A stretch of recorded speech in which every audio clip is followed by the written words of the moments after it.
தேவனோடுள்ள வலுவான உறவை இன்னமும் வளர்ப்பதற்கு ஜெபம் மிகவும் முக்கியமானது. இதை தங்கள் வாழ்க்கையில் நிரூபித்து காட்டிய வேதாகம மனிதர் சிலரை பற்றி இன்றைக்கு பார்க்க போகிறோம்.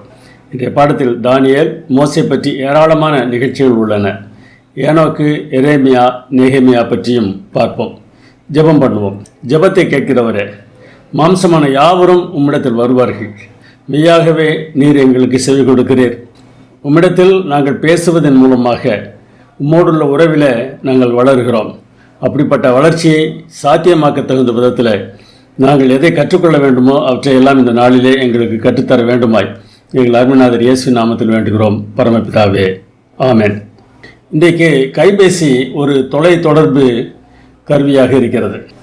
மின் அலை மூலமாக குரல் ஒரு இடத்திலிருந்து அடுத்த இடத்திற்கு செல்கிறது. இதற்கு முன்னோடியாக தந்தி இருந்தது. 1844 ஆண்டில் இந்த தந்தி முறை கண்டுபிடிக்கப்பட்டது. கம்பி மூலமாக குறியீடுகள் அனுப்பப்படும். 2 தட்டு தட்டினால் I, 4 தட்டு தட்டினால் H.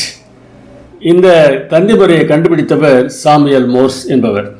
இவர் ஒரு ஆராய்ச்சியாளர். இவர் ஆராய்ச்சியை தொடர்ந்தார். அதை செய்து பார்ப்பதற்கு இவர் கையில் பணம் இல்லை, ஆட்கள் உதவியும் இல்லை. அப்போது ஒரு இடத்தில் அவர் உதவி கேட்டார்.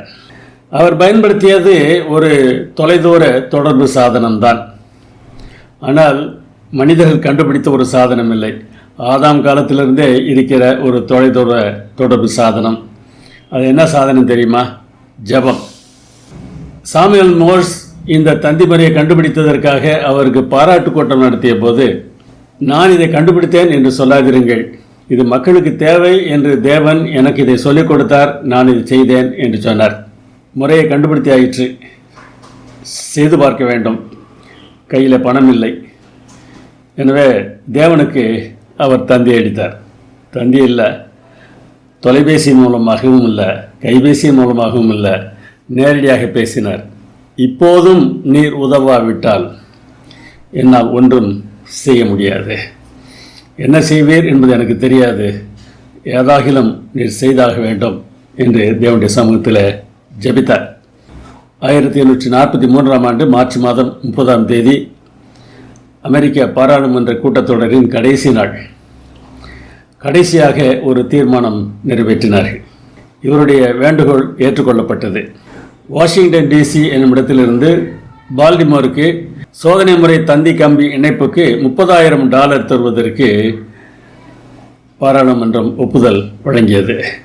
அந்த கம்பிகள் எல்லாம் ஏற்பாடு செய்த பிறகு இவர் அனுப்பிய முதல் செய்தி என்ன தெரியுமா? இதை செய்தவர் தேவனே. தேவன்தான் இதை செய்தார் என்று ஏன் அவரால் சொல்ல முடிந்தது?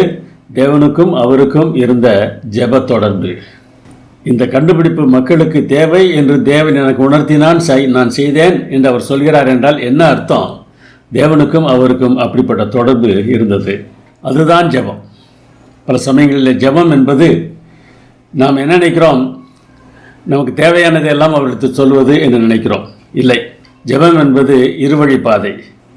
நான் அவரிடத்தில் பேச, அவர் என்னிடத்தில் பேசுவது தான் ஜெபம். கர்த்தர் என் சத்தத்தையும் என் விண்ணப்பத்தையும் கேட்டதினால் அவரில் அன்பு கூறுகிறேன்.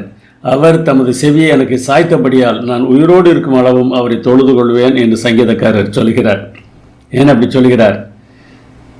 என் சத்தத்தை அவர் கேட்டார். தமது செவியை சாய்த்து நான் பேசுகிறதை கேட்கிறார். ஆம், அப்படிப்பட்ட ஒரு உரையாடல் தான். நான் பேச அவர் கேட்டு திரும்பவும் அவர் நம்மிடத்தில் பேசுகிறார். இதை செய்கிறவர் தேவனே என்று தன் புத்தகத்தின் ஒவ்வொரு பகுதியிலும் ஒருவர் வெளிப்படுத்துகிறார். அவர் யார் தெரியுமா? தானியேல் தீர்க்கதரிசி. தானியேல் ஒரு ஜெப வீரர். கிமு 606 ஆண்டில் இவர் கைது செய்யப்பட்டு பாபிலோனுக்கு கொண்டு செல்லப்படுகிறார். அங்கே இவரை பாபிலோனியருடைய கல்லூரியிலே சேர்க்கிறார்கள். பாபிலோன் ராஜா தான் சாப்பிடுகிற அதே சாப்பாட்டை இவர்களுக்கு கொடுக்கும்படி உத்தரவிடுகிறார். ஆனால் அந்த சாப்பாட்டில் யூதர்கள் சாப்பிடாத பல பொருட்கள் இருந்தன. எனவே அவர்கள் தங்கள் இருதயத்திலே ஒரு தீர்மானம் பண்ணினார்கள். இந்த தீர்மானத்தை அவர்கள் பண்ணியதற்கு காரணம் என்ன? இந்த பெயர்களை பாருங்களேன். தானியேல் என்றால் தேவனே நீதிபதி, அனனியா என்றால் கர்த்தர் கிருபையுள்ளவர், மீஷாவேல் என்றால் தேவனை போன்றவர், அசரியா என்றால் கர்த்தர் உதவி செய்தார். தேவனை நம்புகிற குடும்பங்களில் பிறந்த பிள்ளைகள் அவர்கள். ஆனால் இப்போது அவர்கள் இருந்த நிலை அவர்கள் விரும்பி தேடி பெற்றுக்கொண்ட ஒரு நிலை அல்ல. எப்படிப்பட்ட சூழ்நிலையில் இவர்கள் அந்த முடிவை செய்கிறார்கள் என்பதை யோசித்து பார்க்க வேண்டும். அங்கே தான் ஜெபத்தின் பங்கு மிகவும் முக்கியமானதாக தெரிகிறது. எருசலேமிலிருந்து பாபிலோன் கிட்டத்தட்ட 1500 கிலோமீட்டர் தூரத்தில் இருந்தது. ஒரு நேர்கோடாக போட்டு பார்த்தால் 1000 கிலோமீட்டர் தான் வரும். ஆனால் இவர்கள் சுற்றி தான் செல்வார்கள். பாதை அப்படி இருந்தது. திரையை பார்த்தால் படத்தை பார்த்து நீங்கள் தெரிந்து கொள்ளலாம். கிமு 606ஆம் ஆண்டில் நேபுகத்நேச்சார் படையெடுத்தார்.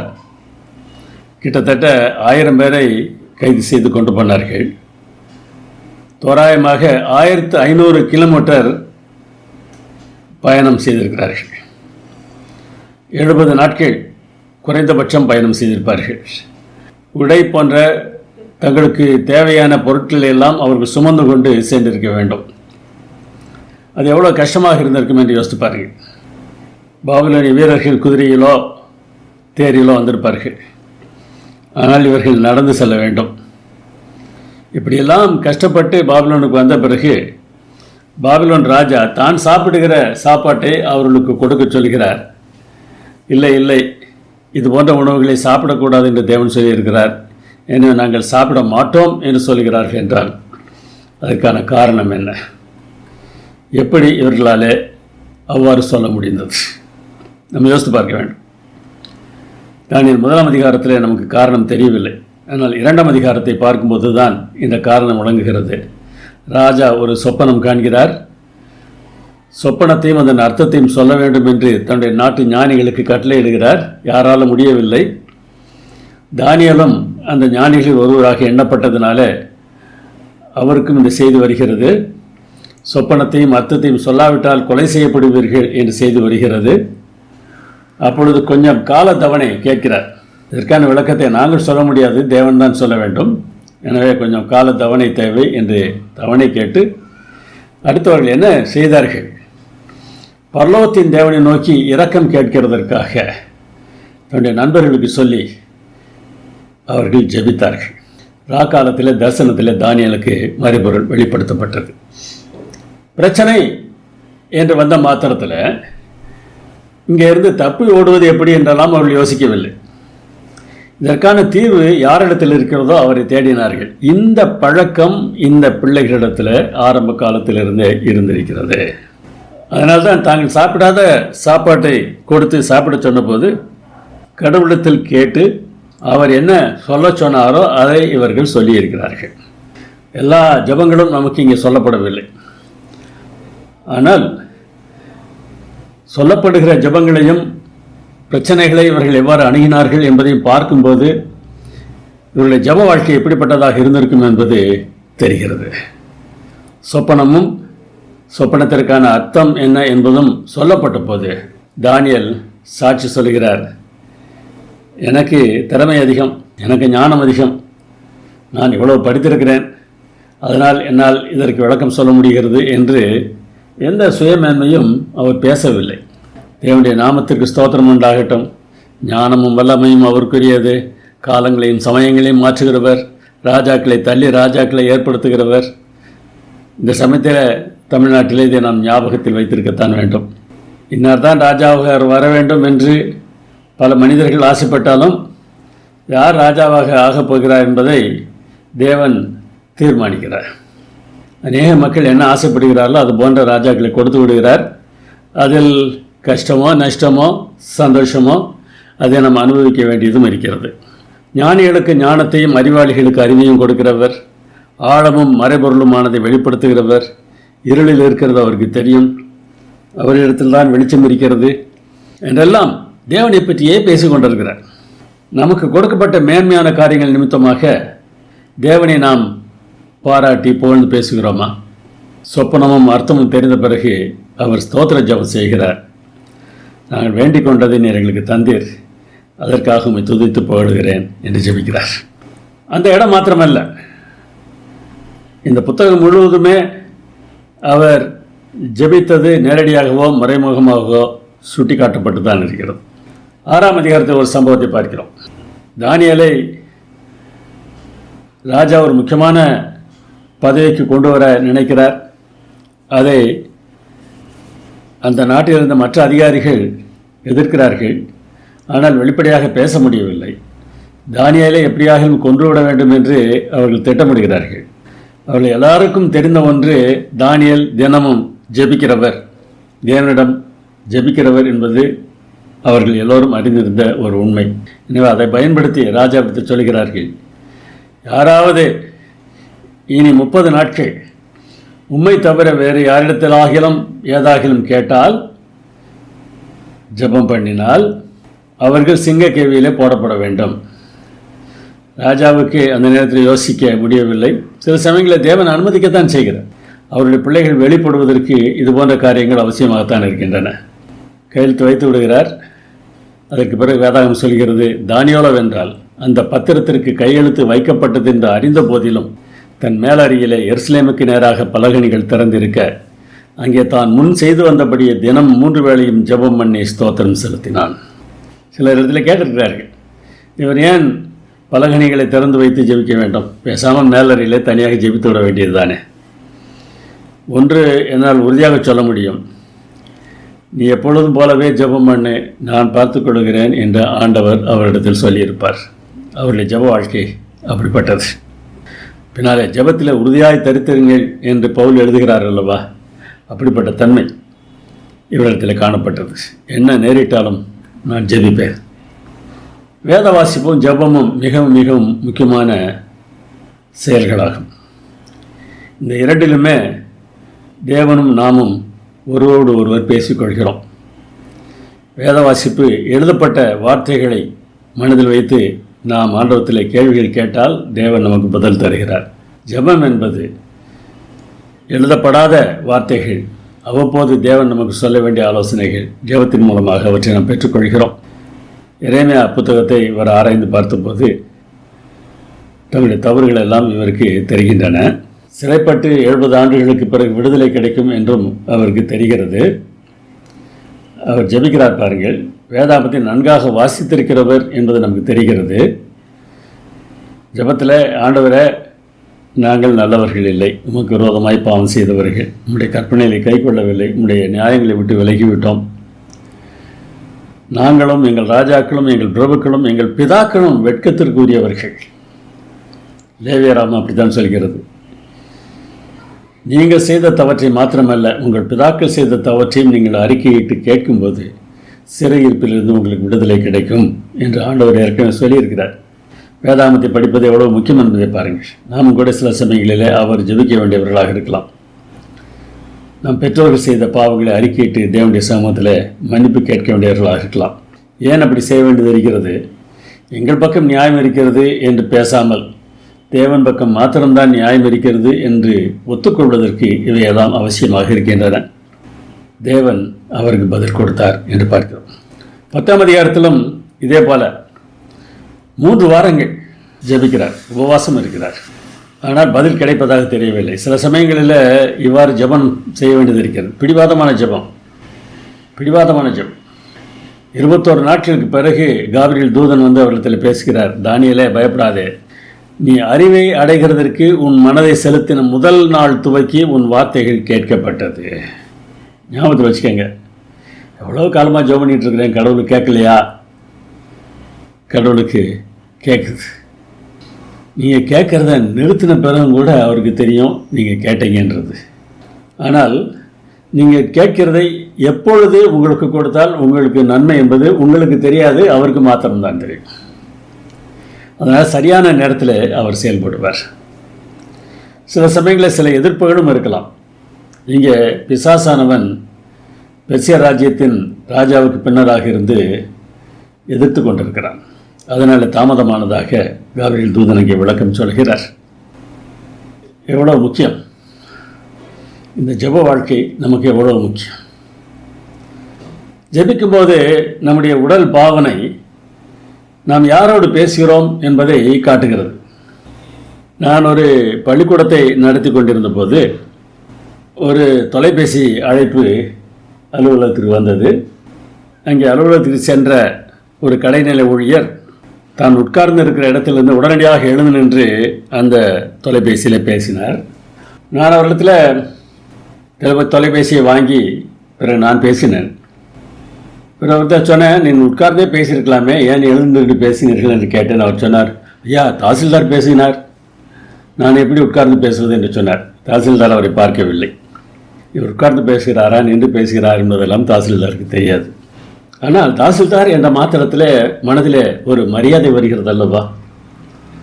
அப்படிப்பட்ட ஒரு மரியாதை சர்வலோகத்தின் தேவனை நாம் பார்க்கும்போது நமக்கு வந்துதானே ஆக வேண்டும். வேதாந்தத்தில் அநேக இடங்களில் முழங்கால் நின்று மக்கள் ஜெபித்ததாக சொல்லப்படுகிறது. தானியேலை பற்றி வாஸ்தவம் அல்லவா? முழங்காற்படியிட்டு ஜெபம் பண்ணினார் என்று தானியேல் 6 வாசிக்கிறோம். இயேசுவும் கூட முகங்குப்புற விழுந்து ஜெபம் பண்ணினார் என்று மத்தேயு சொல்கிறார். முழங்காற்படியிட்டு ஜெபித்ததாக லூக்கா சொல்கிறார். இவையெல்லாம் ஒரு முக்கியமான காரியத்தை நமக்கு உணர்த்துகின்றன. இந்த முழங்கால் படியிடுதல், முகங்குப்புற விழுதல் எல்லாம் நாம் எவ்வளவுக்கு தாழ்மையானவர்கள் என்பதை காட்டுகிறோம். இந்த எண்ணம் நமக்கு மிகவும் அவசியம். நாம் சர்வலோகத்தின் தேவனிடத்தில் பேசுகிறோம். நாம் சொல்வதையெல்லாம் அவர் செய்ய வேண்டும் என்கிற எண்ணத்தை விட்டுவிட்டு அவர் என்ன சொல்கிறார் என்பதை புரிந்து கொள்வதற்கு நாம் அவரிடத்தில் பேச வேண்டும். அதுதான் சரியான ஜெபம். நாம் என்னவோ எஜமான் போலவும் அவர் வேலைக்காரர் போலவும் அதை செய்யுங்கள் இதை செய்யுங்கள் என்று சொல்லுகிற தன்மை நம்மிடத்தில் காணப்படக்கூடாது. ஒரு பிள்ளை தன்னுடைய தகப்பனிடத்தில் கேட்பது போல கேட்டாலும் கூட இந்த பிள்ளைக்கு தெரியாதது தகப்பனுக்கு நிறைய தெரியும், எனவே அவர் விருப்பப்படி செயல்படட்டும் என்று ஒப்புக் கொடுக்கிற தன்மை நமக்கு இருக்க வேண்டும். மற்றபடி நாம் எந்த உடல் பாவனையிலே இருந்து ஜெபிக்கிறோம் என்பது நம்முடைய மனது எப்படிப்பட்டது என்பதை நமக்கு காட்டுகிறது. வேதாகமத்தை நாம் தேடி பார்க்கும்போது தலை கவிழ்ந்த நிலையில் ஜெபித்ததாக 50 தடவை வருகிறது. நின்ற நிலையில் ஜெபித்ததாக 40 தடவை வருகிறது. முழங்காலில் நின்று ஜெபித்ததாக 27 இடங்களில் வருகிறது. முகங்குப்புற விழுந்து ஜெபித்ததாக 20 இடங்களில் வருகிறது. கைகளை உயர்த்தி ஜெபித்ததாக 17 இடங்களில் வருகிறது. உட்கார்ந்த நிலையிலே ஜெபித்ததாக 4 இடங்களில் வருகிறது.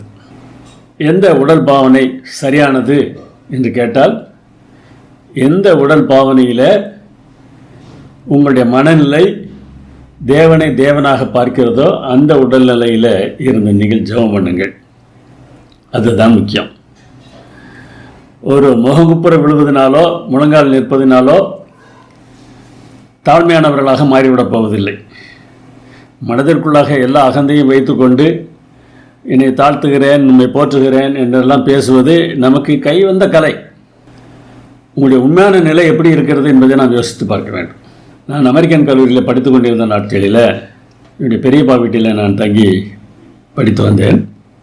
அங்கே ஒரு ஆலயத்திற்கு ஞாயிற்றுக்கிழமையில் செல்வேன். குப்புற விழுந்து ஜெபித்து கொண்டிருந்தேன். ஆலயத்திற்கு உள்ளே போன உடனே ஜெபிப்பேன். அப்பொழுது முகங்குப்புற விழுந்து ஜெபித்தேன். அதை போதகர் பார்த்து கொண்டிருந்தார். அவர் பிரசங்கம் பண்ணும்போது சொன்னார், சிலருக்கு படுத்து தூங்குவது வசதியாக இருக்கிறது, ஆலயத்திற்குள் வந்து படுத்து தூங்குகிறார்கள். முழங்கால் நின்று ஜெபித்தால் என்ன கஷ்டம் என்று சொன்னார். எனக்கு சுருக்கென்று தைத்தது. ஏனென்றால் நான் தான் முகங்குப்புற விழுந்து கிடந்தேன். சரி என்று அன்றைக்கு இரவில் வீட்டில் தனியாக ஜெபம் பண்ணும்போது படுப்பதற்கு முன்னராக பாயை விரித்து பாயில் முழங்கால் நின்று ஜெபித்து கொண்டிருந்தேன். யாரோ அருகில் வந்து நிற்பது போல் தெரிந்தது. ஜெபித்து முடித்துவிட்டு திரும்பி பார்த்தபோது என்னுடைய பெரியப்பாக நின்று கொண்டிருந்தார். ஓங்கி முதுகில் ஒரு அறை விட்டார். குப்புற விழுந்து ஒரு நாள் ஜெபிக்க முடியாதா? அதனை நெஞ்சை நிமித்து கொண்டு ஜெபித்து கொண்டிருக்கிறாய், யாரிடம் பேசுகிறாய் என்பது உனக்கு தெரியவில்லையா என்றார். எனக்கு ஒரே குழப்பமாகிவிட்டது. நான் முழங்கால் நின்று ஜெபிப்பதா, குப்புற விழுந்து ஜெபிப்பதா, எது சரி? வேதாகமம் எல்லா வகைகளை பற்றி பேசுகிறது. உடல் பாவனை நம்முடைய மனநிலையை காட்ட வேண்டும். ஆனால் யாருடைய உடல் பாவனை என்ன மனநிலையை காட்டுகிறது என்பது அவர்களுக்கு தான் தெரியும். எனவே மற்றவர்களை நாம் நியாயம் தீர்க்க வேண்டாம். தேவையான ஒரு தன்மை, தாழ்மை, அப்படிப்பட்ட எண்ணத்தோடு கூட அவர் என்ன சொல்கிறாரோ அதை கேட்க வேண்டும் என்கிற எண்ணத்தோடு கூட நாம் ஜெபிக்க வேண்டும். சில சம்பவங்களை பாருங்களேன். நெகேமியா ஒரு நாள் தன்னுடைய ராஜாவுக்கு திராட்சரசம் ஊற்றி கொடுத்து கொண்டிருக்கிறார். ராணியும் அங்கே இருக்கிறார். மிகுந்த கவலையோடு இருக்கிறார். இன்னும் ராஜா அவரை பார்த்து கேட்கிறார், என்ன ஏன் கவலையாக இருக்கிறாய்? கொஞ்சம் மழுப்பி பார்க்கிறார். ராஜா விடுவதாக இல்லை. எருசலேம் பாழாய் கிடைக்கிறது, அதனால் கவலையாக இருக்கிறேன் என்று சொன்னார்.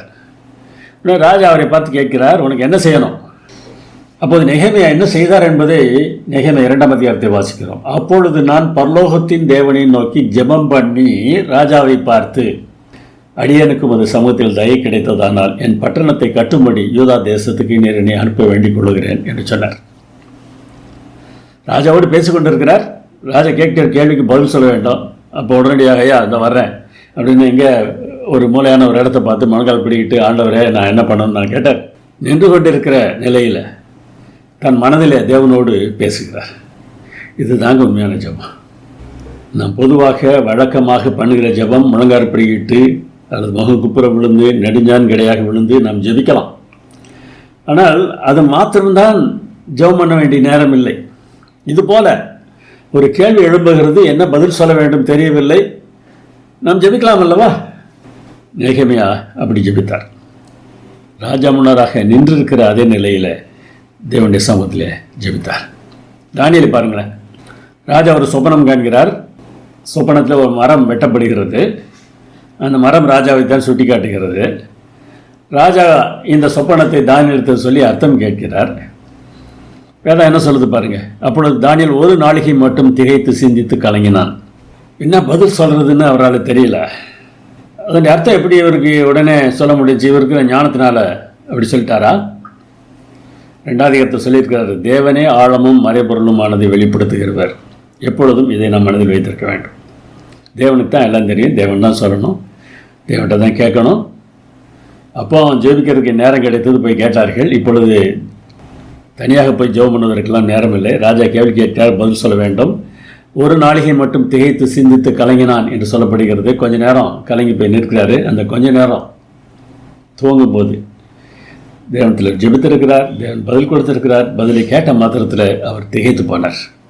அதுபோன்று எந்த சூழ்நிலையிலும் ஜெபிக்கிற பழக்கம் நமக்கு இருக்கிறதா என்று யோசிப்பாருங்க. தேவனோடு இந்த பிள்ளைகளுக்கு எப்படிப்பட்ட ஒரு உறவு இருந்திருக்கிறது. என்னன்னாலும் சரி, நான் அவர்கிட்ட கேட்பேன், நீங்கள் அப்படி செய்கிறோமா?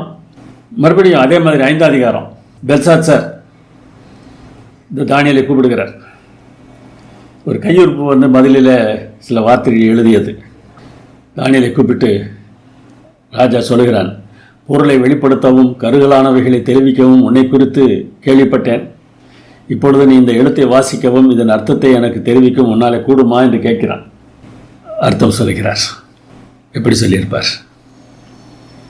வார்த்தைகளை வாசித்து அதன் அர்த்தம் என்ன என்பதை தானியேல் சொன்னார் என்றால் அதை எப்படி அவர் சொல்லியிருப்பார்? தேவன் அவருக்கு வெளிப்படுத்தினார். ஜெபம் என்பது இதுதாங்க. நான் கேட்பேன், அவர் பதில் சொல்வார். நெகேமியா பார்த்தோம், இங்கே தானியேலை பார்க்கிறோம். எந்த சூழ்நிலையிலும் தேவனிடத்தில் ஜெபித்து, தேவனே நான் என்ன செய்ய வேண்டும் என்று கேட்கிற பழக்கம் நம்மிடத்தில் இருக்கிறதா என்று பாருங்கள். இதுதான் இடைவிடாமல் ஜெபம் பண்ணுறது. இதுதான் ஸ்தோத்திரத்துடன் ஜெபத்தில் விழித்திருத்தார். என்ன நடந்தாலும் ஆண்டவர் ஸ்தோத்திரம். எல்லா சூழ்நிலையிலும் ஆண்டவர்கிட்ட கேட்கறது. ஒரு குறிப்பிட்ட நேரத்தில் ஜெபித்தல் என்பது ஒரு நல்ல பழக்கம்தான், அது வேண்டாம் என்று சொல்லவில்லை, அதை கட்டாயமாக செய்தாக வேண்டும். அது தவிர எல்லா சூழ்நிலைகளிலும் இந்த பக்தர்கள் ஜெபித்தது போல ஜெபிக்கிறவர்களாக நாம் மாற வேண்டும். நிற்கும் போதும், உட்காரும் போதும், படுக்கும் போதும், நடக்கும் போதும் தேவனுக்கு நேராக நம்ம சிந்தையை நாம் திருப்பி ஒரு நண்பரிடம் பேசுவது போல நாம் அவரிடத்தில் பேச வேண்டும். அதே சமயத்தில் நண்பர் என்று நினைத்துக்கொண்டு சாதாரணமாக பேசிவிடக்கூடாது. நண்பர்த்தில் எல்லாவற்றையும் பேசுவோமே, அதுபோல் தேவனத்தில் பேசுங்கள் என்று தான் அர்த்தமே தவிர அவரை மதிக்காமல் பேசு என்று அர்த்தம் இல்லை. அவர் சர்வ வல்லவர் என்பதை நினைவில் வைத்து பேச வேண்டும். ஏன்னா நண்பரோடு பேசும்போது நண்பர் ஒரு மாறுபட்ட கருத்தை சொன்னால் நாம் ஒரு இடத்துல வாதாடுவோம். இல்லை இல்லை இப்படி தான் செய்ய வேண்டும் என்று சொல்லுவோம். தேவனிடத்தில் நாம் இப்படியெல்லாம் பேசக்கூடாது. ஏனென்றால் நம்மை விட அவருக்குத்தான் எல்லாம் நன்றாக தெரியும். எப்பொழுதும் தேவனோடு பேச இன்னொருவரை குறித்து வேதாகமம் சொல்கிறது. அவருடைய பெயர் ஏனோக். அவர் தேவனோடு நடந்தார் என்று வேதாகமம் சொல்கிறது. 2 பேர் ஒருமனப்பட்டிருந்தால் ஒழிய ஒருமித்து நடந்து போவார்களோ என்று ஆமோஸ் ஒரு கேள்வியை கேட்கிறார். 2 பேர் சேர்ந்து நடக்கிறாங்க அப்படின்னா அங்கே ஒரு மனம் இருக்குது. ஒரு அப்பாவும் மகனும் ஒன்றா நடந்து போகிறாங்க அப்படின்னா 2 பேரும் ஒரே மனதோடு கூட ஒருவருக்கொருவர் பேசிக்கொண்டு நடந்து போகிறார்கள்.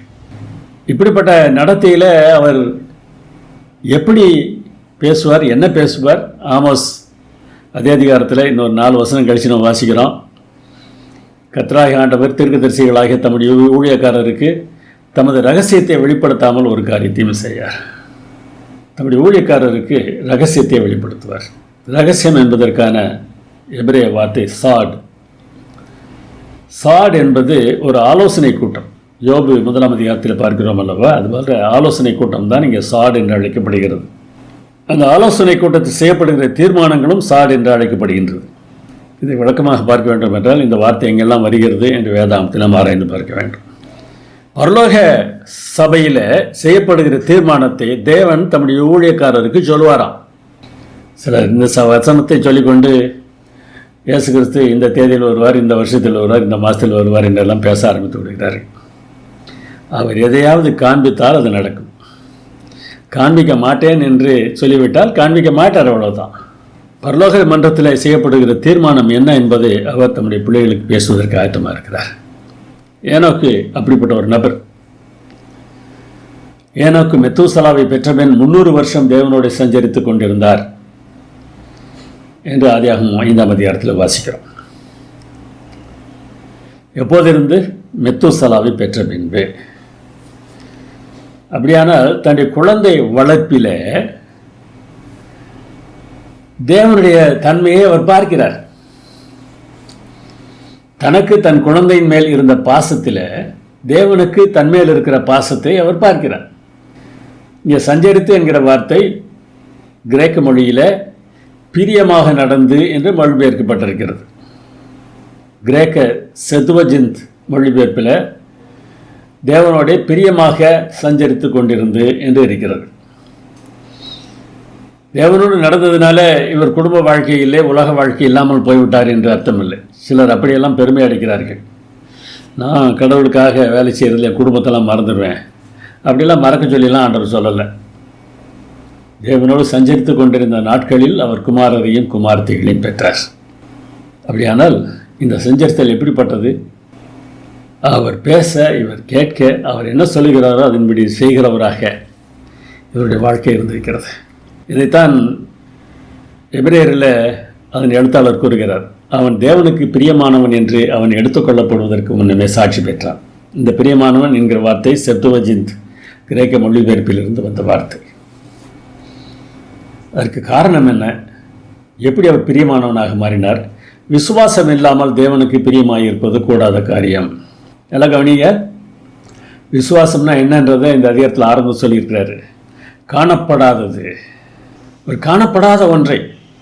இந்த அதிகாரத்தின் துவக்கத்தில் விசுவாசம் என்பது காணப்படாதவைகளின் நிச்சயம் என்று சொல்லியிருக்கிறது. என்ன, தேவனோடு சஞ்சரித்தார் என்கிற வார்த்தை வைத்துக்கொண்டு தேவனுடைய கையை பிடித்துக்கொண்டு அவர் நடந்து கொண்டிருந்தார் என்றெல்லாம் நீங்கள் அர்த்தம் காணக்கூடாது. அவர் பிரியமாக இருந்தார். அதற்கு காரணம் விசுவாசம். என்ன விசுவாசம் அவருக்கு இருந்தது? தேவனிடத்தில் சேருகிறவன் அவர் உண்டென்று விசுவாசிக்க வேண்டும். உண்டுனா தேவன் இருக்கிறார்னு அர்த்தம் இல்லை. அங்கே மூலமொழி வார்த்தை அவருடைய பெயர் இருக்கிறவர் என்பதை சுட்டி காட்டுகிறது. அவருக்கு எல்லாம் தெரியும். இருக்கிறவராக இருக்கிறேன் என்று சொன்னார் அல்லவா, அந்த நாமம் தான் இங்கே சுட்டி காட்டப்படுகிறது. அவருக்கு எல்லாம் தெரியும். தேவனிடத்தில் வருகிறவன் அவருக்கு எல்லாம் தெரியும் என்பதை நம்ப வேண்டும். தம்மை தேடுகிறவர்களுக்கு பலன் அளிக்கிறவர் என்பதையும் நம்ப வேண்டும். எப்படி நம்ப வேண்டும்? பார்க்காமலேயே நம்ப வேண்டும். ஏன்னா ஏனோக்கு தேவனோடு சஞ்சரித்தது நேரில் பார்த்து அல்ல, பேசி பழகி. நான் அவரிடத்தில் பேச, அவர் இடத்தில் பேச என்கிற ஒரு நிலையில் அவருடைய உறவு இருந்திருக்கிறது. அதனால தான் இவரை பற்றி சொல்லும்போது யூதா இவர் எழுதுகிறார். எல்லோருக்கும் நியாய தீர்ப்பு கொடுக்கிறதற்கும் அவபக்தியான கிரியைகள் நிமித்தம், தேவனை குறித்த அவபக்தியுள்ள பாவிகள் பேசுகிற வார்த்தைகள் நிமித்தம் அவர்களை கண்டிக்கிறதற்கு கர்த்தர் வருகிறார் என்று எனக்கு முன்னறிவித்தார். இப்போ அவருடைய காலத்தில் மக்கள் எப்படி இருந்திருக்கிறாங்க? கடினமான வார்த்தைகள் பேசியிருக்கிறாங்க, தேவனுக்கு விரோதமாக பேசியிருக்கிறாங்க, தேவனுக்கு விரோதமான காரியங்களை செய்திருக்கிறாங்க, பக்தி இல்லாத செயல்பாடுகளை உடையவர்களாக இருந்திருக்கிறார்கள். எல்லாவற்றிலும் அவர் தேவனை விட்டு விலகவில்லை. கர்த்தர் பார்த்து கொள்வார் என்கிற நம்பிக்கை அவருக்கு இருந்தது. ஆதாமுக்கு 7ஆம் தலைமுறை, ஆதாமுக்கு 7ஆம் தலைமுறைன்னு நம்ம கேட்டிருக்கிறோம். அந்த 7ஆம் தலைமுறை எவ்வளவு காலம் அப்படின்றத நம்ம பார்த்தீங்கன்னா, ஒரு உண்மை அந்த மக்கள் எப்படி இருந்திருக்கிறார்கள், அப்படி இருந்தது சரிதானா என்பதை நாம் யோசிக்க தோன்றும். ஏனோக்குக்கு 308 வயது ஆகும் வரை ஆதாம் உயிரோடு இருந்தார். ஆதாம் சொல்லியிருப்பார், என்னை தேவன் சிருஷ்டித்தார், இதெல்லாம் நடந்தது என்பதை இந்த மக்களுக்கு சொல்லியிருப்பார். ஆனாலும் அவர்கள் அவரை நம்புவதற்கு ஆயத்தமாக இல்லை. தகவல் மனிதர்களை மாற்றப் போவதில்லை. இந்த மக்கள் எல்லாம் சுற்றியில் இருக்கிறவர்கள் எல்லாரும் இப்படி அவபக்தியானவர்களாக இருந்த நாட்களில் இந்த மனிதர் தேவனோடு இருந்தார் என்றால் அதற்கு காரணம் இவருக்கும் தேவனுக்கும் இருந்த உறவு. அந்த உறவு ஜெபம் என்கிற உறவு.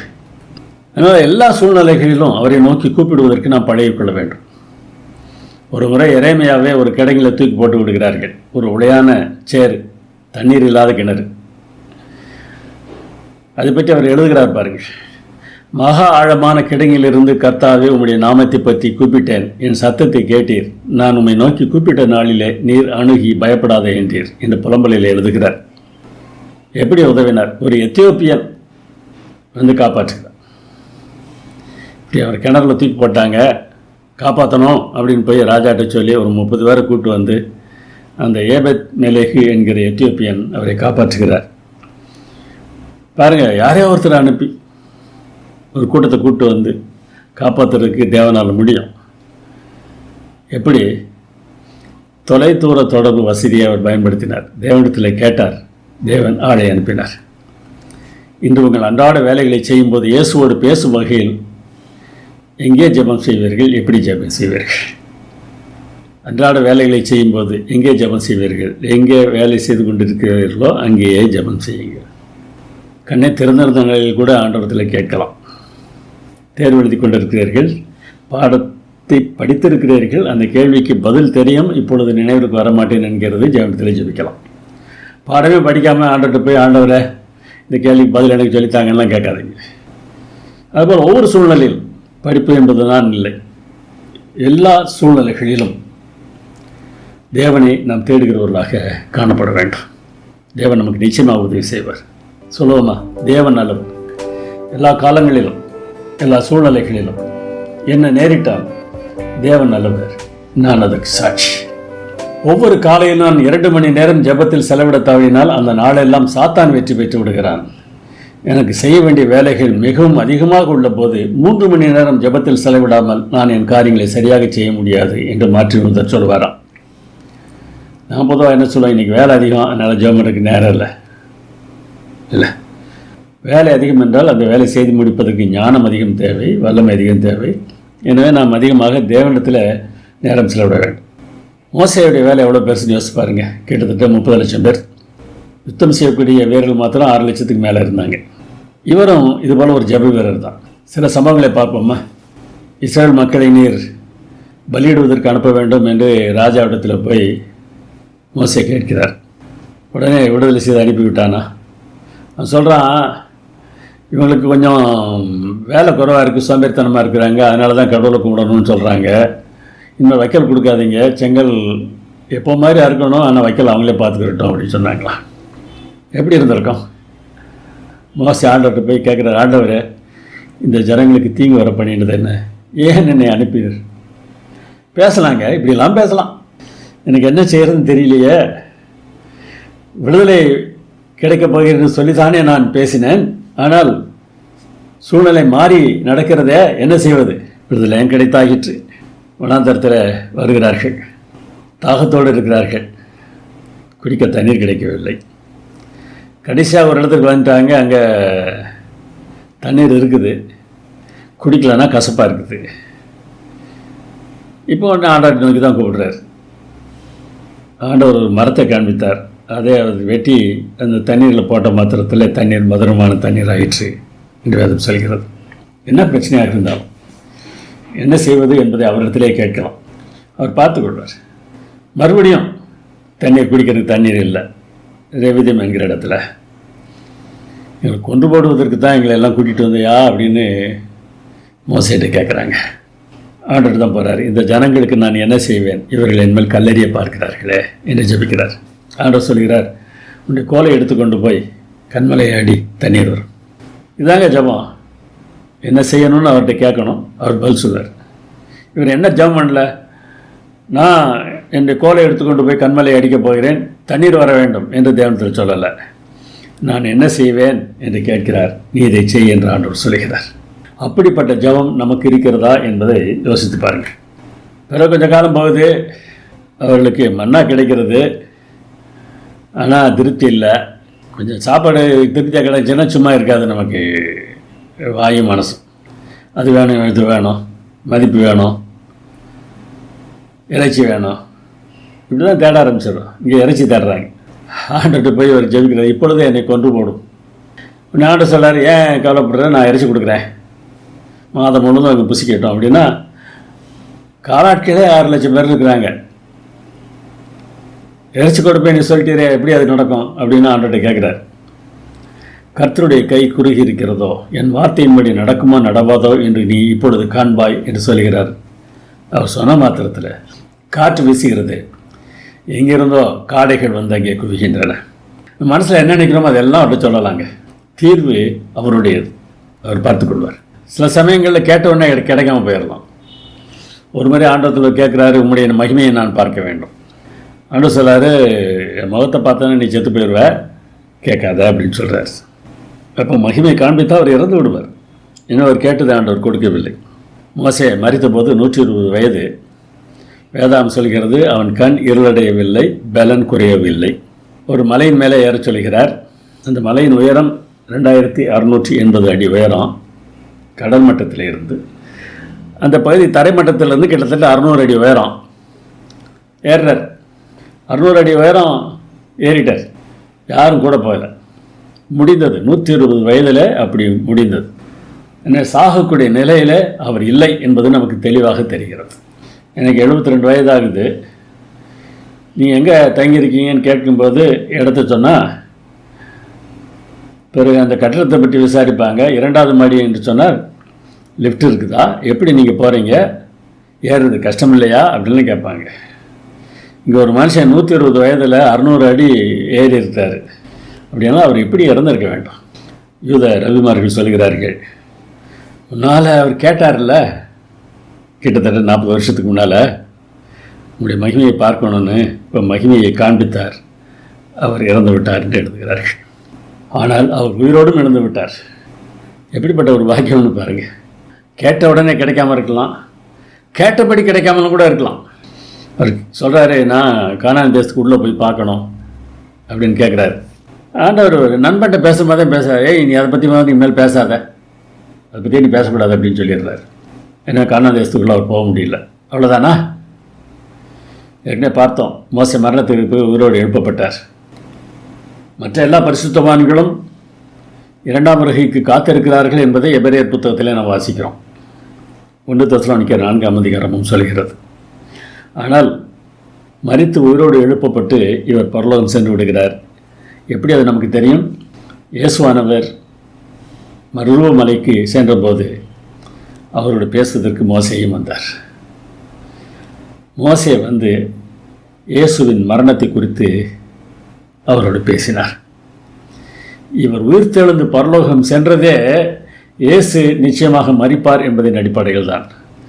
இயேசு நமக்காக மரித்திராவிட்டால் பரலோகத்திற்கு எவரும் போக முடியாது. மோசையின் பாவத்திற்கான தண்டனையும் இயேசு ஏற்றுக்கொண்டார். என்ன ஒரு பாக்கியம் இந்த மனுஷனுக்கு கிடைச்சிருக்குன்னு பாருங்கள். தேவன் மனிதராக வந்திருக்கிறார். அந்த மனிதரை உற்சாகப்படுத்துவதற்கு பரலோகத்திலிருந்து ஒரு மனிதராக இவர் இங்கே வருகிறார். காரணம், இவர்களுக்கு தேவனோடு இருந்த உறவு அத்தகையதாக இருந்தது. இப்படி தன்னுடைய பிரச்சனைகளுக்காக மட்டும்தான் மோசே ஜெபித்தாரா? இல்லை. மோசே மலைக்கு சென்றிருந்த 40 நாட்களுக்குள்ளாக இவர்கள் ஒரு கண்டுக்குட்டியை செய்து விடுகிறார்கள். பொன் கண்டுக்குட்டி செய்து வணங்குகிறார்கள். ஆரோன் தான் செய்கிறாரு. மோசேட்ட ஆண்டவர் சொல்கிறாரு, நான் இவர்களை அடித்து போட்டுறேன், உடனே பெரிய ஜாதியாக்கிறேன். உடனே அவர் கேட்குறாரு, தேவரீர் அவர்கள் பாவத்தை மன்னித்தருள்வீரானால் மன்னித்தருளும், இல்லாவிட்டால் நேர் எழுதின உம்முடைய புத்தகத்திலிருந்து என் பெயரை கிறுக்கி போடும். பரிந்து பேசினார். சில சமயம் நம்ம நினைக்கிறோம், இப்படி பரிந்து பேசினா தேவன் கேட்டு நமக்கு காரியங்கள் செய்கிறார்ன்றது. பரிந்து பேசுகிற ஜெபமானது நாம் யார் என்பதை பிரபஞ்சத்திற்கு காட்டுகிறது. அவ்வளோதான். இப்படி பரிந்து பேசுன மாதிரி உடனே நடந்துச்சான்னு பாருங்கள். ஜீவ புஸ்தகத்தை ஏன் பேரை கிறுக்கி போடுன்னு சொல்லிட்டு அவர் கேட்டார்னா கடவுள் சொல்கிறாரு, எனக்கு விரோதமாய் பாவம் செய்தவன் எவனோ அவன் பேரை என் புஸ்தகத்துலேருந்து கிறுக்கி போடுவேன், இதை பற்றி நீ பேசாதன்ட்டார். ஆனால் இந்த மனுஷன் என்ன சொல்கிறதுக்கு தயாராக இருக்காரு, அவங்களுக்காக நான் நித்திய வாழ்வை இழப்பதற்கு தயாராக இருக்கிறேன் என்று சொல்கிறார். இந்த தன்மை நமக்கு இருக்க வேண்டும். இப்பொழுது நீ போ, உனக்கு நான் சொன்ன இடத்துக்கு இந்த ஜனங்களை அழைத்து கொண்டு போ, அவருடைய பாவத்தை அவரிடத்தில் விசாரிப்பேன். உடனே அழிக்காமல் கொஞ்சம் ஒத்தி போடுறாரு, தள்ளி போடுறார். ஆனால் அவர்களுடைய பாவத்தை அவரிடத்தில் நான் விசாரிப்பேன் என்று சொல்லிவிடுகிறார். எனவே பாவத்தை பொறுத்த மாத்திரத்தில் யாருக்காகவும் நாம் ஜெபித்து மாற்றம் நிகழப்போவதில்லை. அவர்கள் மனம் திரும்பினால் ஒழிய அவர்கள் ரட்சிக்கப்பட முடியாது. அது அவர்கள் கையில் தான் இருக்கிறது. ஆனால் உலகத்தில் இருக்க மரணத்தை தள்ளிப்படலாம், உலகத்தில் இருக்க கஷ்டத்தை தள்ளிப்படலாம். பரிந்து பேசுதலை நாம் சரியாக புரிந்து கொள்ள வேண்டும். உலக நன்மை கிடைக்கும். இவர் கற்பனை பலகை உடைச்சி போட்டார், அதனால் அதே மாதிரி இன்னும் 2 பலகை எடுத்துகிட்டு மலைக்கு வா அப்படின்னு ஆண்டவர் மோசேயில் சொன்னார். போய் 40 நாள் இரவும் பகலும் மலையில் இருக்கிறார். அது சொல்கிறப்பர், கர்த்தர் அந்த முறையும் என் மன்றாட்டை கேட்டு உன்னை அழிக்காமல் விட்டார். ஆமாம், எல்லாரையும் கொண்டு போடலை, உயிரோடு இருந்தாங்க. ஆனால் இது பரலோகத்துக்கு போகிறதில்லை, இந்த பூமியில் அவர்கள் வாழ்கிற நாட்கள் கூடியிருக்கின்றன. 12 ஒற்றர்களை அனுப்பினார்கள். இந்த அனுப்ப வேண்டும் என்கிற யோசனையும் இஸ்ரவேல் மக்களிடம் இருந்து வந்த யோசனை தான், தேவன் செய்த ஏற்பாடு இல்லை. அவங்க தான் கேட்குறாங்க, அவர்கிட்ட ஆண்டவர் சரிக்கிறார். போயிட்டு வந்து 2 பேர் நம்ம போய் ஜெயிச்சிடலான்றாங்க, 10 பேர் இல்லை நம்ம போய் சண்டை போட முடியாது, நம்ம அழிஞ்சு போயிடும். இப்போதும் மறுபடியும் ஆண்டவத்தில் அவர் விழுந்து ஜெபிக்கிறார், ஆண்டவரே அவரை அழிக்கக்கூடாது. இப்போ ஆண்டவர் சொல்கிறார், நீங்கள் 40 வருஷம் உங்கள் அக்கிரமங்களை சுமந்து என் உடன்படிக்கைக்கு வந்த மாறுதலை உணர்வீர்கள். அவர் கானான் தேசத்திற்குள்ளாக போயிருக்க வேண்டும், அப்படி போகாமல் இவர்கள் 40 ஆண்டுகள் வனாந்தரத்திலே சுற்ற வேண்டிய சூழ்நிலை ஏற்பட்டது. அண்ணனும் அக்காவும் ஒரு முறை மோசேக்கு விரோதமாக பேசுகிறார்கள். அப்போ தேவன் சொல்கிறாரு, நான் ஒரு தீர்க்கதரிசினா அவன்கிட்ட சொப்பனத்தில் பேசுவேன் அல்லது தரிசனத்தில் பேசுவேன், மோசே அப்படி இல்லை, நான் நேருக்கு நேராக பேசுகிறேன் என்று கர்த்தர் கோபப்படுகிறார். மிரியாமுக்கு குஷ்டரோகம் வருகிறது. அப்பொழுது பரிந்து பேசுகிறார், தேவனே அவளை குணமாக்கும். மோசே எப்படிப்பட்டவர் என்பது இங்கே தெரிகிறது. எனக்கு விரோதமாக பேசுனியா, இப்போ நான் கொஞ்சம் நல்லா கஷ்டப்படுறியா, அனுபவி அப்படின்னு ஒரு சொல்லலைங்க. அதுதாங்க கிறிஸ்தவன், அவன் தான் கிறிஸ்தவன். மிரியாமுக்காக இவர் ஜெபம் பண்ணுகிறார். அவளுக்கு அது குணமாகும் என்று தேவன் வாக்கு கொடுக்கிறார். ஆனாலும் அவள் கஷ்டப்பட வேண்டியது இருந்தது. பாளையத்துக்கு புறம்பே அவள் தங்கியிருக்க வேண்டியது ஏற்பட்டது. பிறகு சோமாகி வருகிறாள். ஏன்னா ஜபம் என்பது தேவனோடு பேசுகிறது. அதன் மூலமாக தேவனுடைய தன்மையுடையவர்களாக நாம் மாறுகிறோம். அவர் சொல்கிறார் பாருங்கள், உங்களை சபிக்கிறவர்களை ஆசீர்வதியுங்கள், உங்களை நிந்திக்கிறவர்களுக்காக ஜபம் பண்ணுங்கள். இப்போ பண்ணுறோமா? பண்ணுவோம். என்ன பண்ணுவோம்? ஆண்டவரே அவனை அழித்து போடும், அவள் விடாதே, இல்லை ஆசீர்வாத ஜபம் பண்ண வேண்டும். அப்படி தான் இந்த வசனம் சொல்லுது. ஏன்? அப்பொழுது உன்னதமானவருக்கு நீங்கள் பிள்ளைகளாக இருப்பீர்கள். இப்படி இருந்தால் தான் நம்ம ஆண்டவருடைய பிள்ளைகள். அவர் நன்றி அறியாதவர்களுக்கும் துரோகிகளுக்கும் நன்மை செய்கிறாரு. சிலருக்கு உதவி செய்து அவங்க நன்றி காட்ட மாட்டாங்க, துரோகமும் பண்ணுவாங்க. தேவன்கிட்டே அப்படி தாங்க இருக்கிறாங்க. ஆனாலும் அவர்களுக்கு தேவன் நன்மை செய்து கொண்டு தான் இருக்கிறார். ஒரு 2 வாரங்களுக்கு முன்னராக ஒரு சகோதரி இடத்தில் கேட்டார்கள், நாம் யாராக இருந்தாலும் நன்மை செய்ய வேண்டும் என்பது சரிதான், ஆனால் ஏமாற்றுகிறார்களே, என்ன செய்வது? ஆண்டவர் இன்னொன்று சொல்லியிருக்கிறார், சர்ப்பங்களைப் போல வினாவுள்ளவர்களும் புறாக்களைப் போல கபலற்றவர்களும் ஆயிருங்க. யாருக்கும் தீங்கு செய்யாதிருங்க, ஆனால் அதே சமயத்தில் நீங்கள் ஞானமுள்ளவர்களாகவும் இருக்க வேண்டும். உதவி செய்யுங்க, நீங்களாக போய் பிரச்சனையிலே மாட்டிக்கொள்ளாதிருங்க. அநேக சமயங்களில் அன்பு என்பதை நாம் சரியாக புரிந்து கொள்வதில்லை.